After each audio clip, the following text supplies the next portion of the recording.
Let's talk about using inverse trig functions. The most common way inverse trigonometric functions are used, and when we're talking about inverse functions, we're talking cosecant, secant, and cotangent, is to find missing angle measures. Before you watch this video, make sure you know what sine, cosine, and tangent are and how to use them. So here we have our first triangle. We have angles A, B, and C, and we have side lengths 3, 4, and 5. Let's take a look at what we're going to do. What we're going to be asked to do is to find the measures of angles A and B, and we're going to round to the nearest whole degree today. Now we know how to find the original three trig ratios. If I start with angle A, I can find the sine, cosine, and tangent of angle A. Now we can use the fractions, right? My sine ratio, my cosine ratio, and my tangent ratio, coupled with the inverse or opposite functions to find the angle measures. So let's start with sine. The inverse of sine, of course, is cosecant, and on your calculator, it looks like sine to the negative first power. And we are going to need our calculators to get the job done today. So on your calculator, and I'm going to show you how to do this in class, I'm going to put in the inverse sine of 4/5. Notice the parentheses around the 4/5, that's going to be an important part. Or I can change that 4/5 to a decimal and make it a 0.8. But when I do the inverse sine of 4/5, I get a decimal that's approximately equal to 53.1301, and that decimal is going to keep going. This decimal is my actual angle measure for A. So taking what the sine is equal to and inversing it, or using cosecant on that fraction or on the sine ratio, gives me back the angle measure. So if I round that to the nearest whole degree like it asked us to, I would say the measure of angle A is 53 degrees.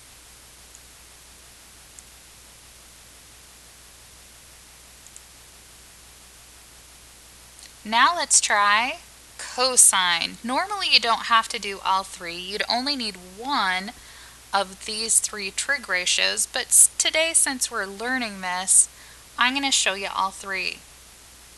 Now the inverse of cosine, of course, is secant, and on your calculator it looks like cosine to the negative first power.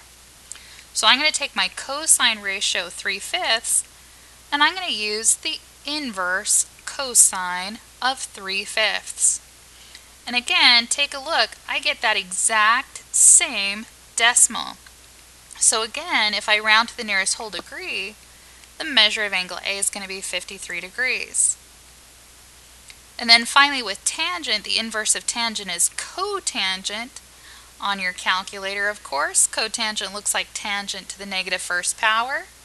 And so I'm going to take the inverse tangent of 4/3, and it will give me back my angle measure. I just wanted to show you all three to show you that I get the exact same decimal no matter what trig function I use. So of course, since it asked us to round to the nearest whole degree, I'm going to put the measure of angle A is 53 degrees. Now let's try it for angle B. I have the sine, cosine, and tangent for angle B all set up already. Now let's use some inverse trig functions. I did the inverse sine, the inverse cosine, and the inverse tangent, and I got the same decimal each time. Remember that using the inverse trig function gives us back our angle measure. So if I round that to the nearest whole number, I'd find that the measure of angle B is 37 degrees.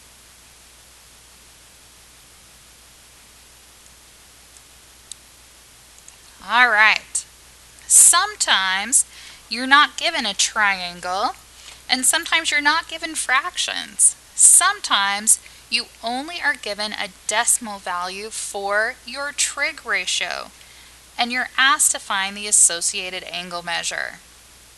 For instance, let's say that I am just told that the sine of angle A is 0.7071.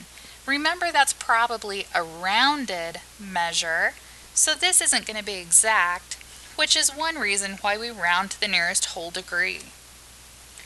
So if I know the value for the sine of A, I can find the measure of angle A by using the inverse trig function. So if I take the inverse sine of 0.7071, I get about 44.9994. And of course this is going to continue on for a very long time, but remember, if I'm rounded, or if I have a rounded decimal here, I'm going to have a not quite accurate decimal here. So then if I round to the nearest whole degree, that should kind of take care of whatever rounding error we have, and I find that the measure of angle A is 45 degrees. Again, I'll show you how to use trig functions on your calculator in class. If I'm told that the cosine of angle X is 0.1392, all I'd need to do is use the inverse cosine of the trig ratio, the 0.1392, and I find that I have an angle measure of approximately 82 degrees. One more example to have in your notes. If I'm told that the tangent of angle M is 0.2679, I use the inverse tangent on that trig ratio, and I find that I have an angle measure of approximately 15 degrees.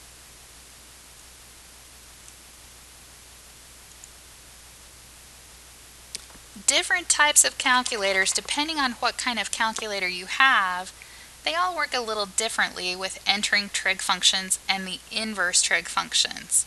So like I said, I'm going to show you how to do this in class, but if you miss class when we're learning how to use our calculators, please remember to come see me to get instructions on how to use your specific calculator.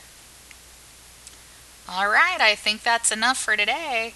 Remember to write down any questions that you have, and I hope to see you soon.